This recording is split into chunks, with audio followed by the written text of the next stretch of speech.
વરસાદ તો બહુ આવી ગયો છે અને હજી પણ આમ વરસાદ ચાલુ જ છે.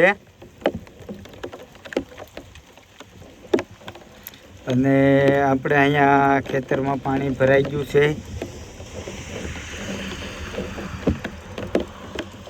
ખેતર તરફ જઈએ છીએ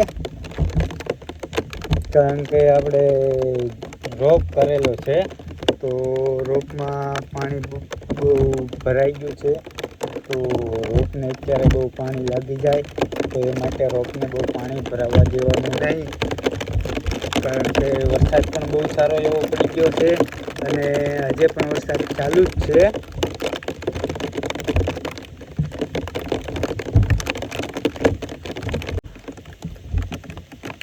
તો જો આપણો આ રોપ છે, કારણ કે બહુ સારો એવો થઈ ગયો છે. 5 દિવસનો રોપ છે અને આ રોપ છે એ મહિનાનો રોપ થઈ ગયેલો છે. તો જો આ પાણી બહુ વધારે ભરાઈ ગયેલું છે, તો એ આપણે છોડવાનું છે ને પાણી બહુ ચારામાં ભરાવવા નથી દેવાનું.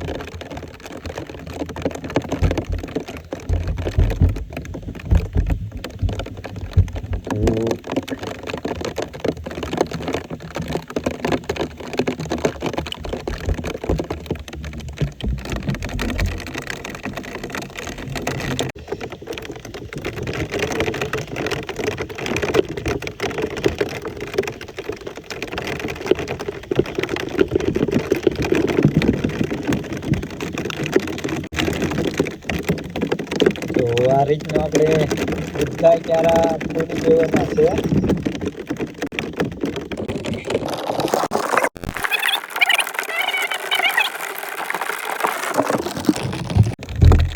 તો જો આમાં પણ બહુ વધારે પાણી ભરાઈ ગયેલા છે, તો આપણે આ બધા ચારા ફોડવાના છે.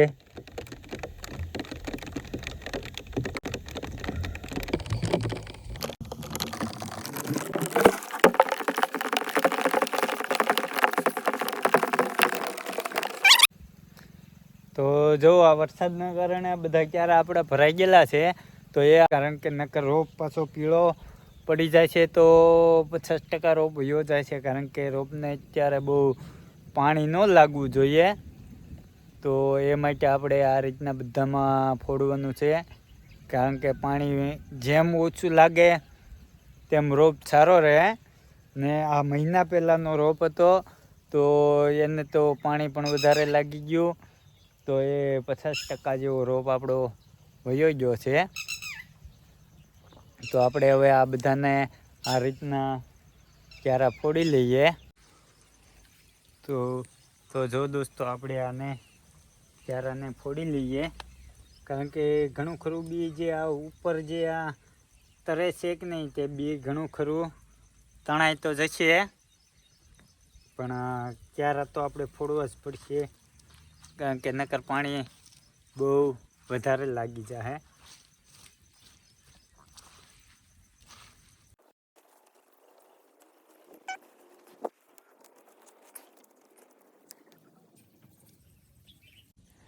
તો જો આ રોપ છે તે બધો તણાઈ ગયેલો છે, તો આ રોપ તો આપણે નહીં જ થાય, કારણ કે આ તો આમથોય પાણીમાં તણાઈ ગયેલો છે. જે આ ઉપર બી હોય ને તે આ રીતનું બી આપણું તણાઈ જાય. અને બીજો તો રોપ એમ તો સારો જ છે.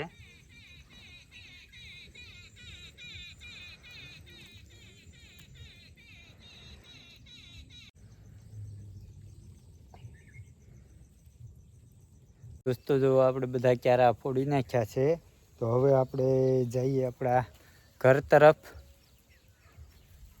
કારણ કે રોપ આપણે બહુ હજી તો સારો છે. હજી આ 4 દિવસનો રોપ છે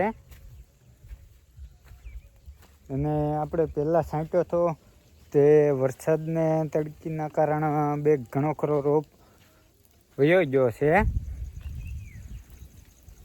તો એ પણ રોપ તમને દેખાડું. જો આપણે અહીંયા રહીએ છીએ અહીંયા. તો આ રોપ છે એ આપણે 4 દિવસનો જ છે, કારણ કે આમાં જો બહુ પાણી નથી ભરાતું, તો એ માટે રોપ કેટલો સરસ છે તમને દેખાડું.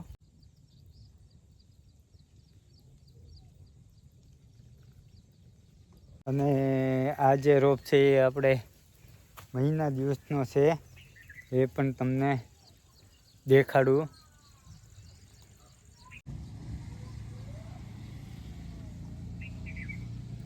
અને આ આપણે શીંગું છે, શીંગું 20 નંબરની શીંગું છે, પણ વરસાદના કારણે વરસાદ આજકાલ વધારે છે, તો શીંગુમાં પણ બહુ ફાલ નથી, કારણ કે દરરોજ એક કાતરા વરસાદ આવી જાય છે, તો આમાં સુકાતું નથી, તો એના કારણે પણ શીંગમાં બે ફાલ ઓછો છે.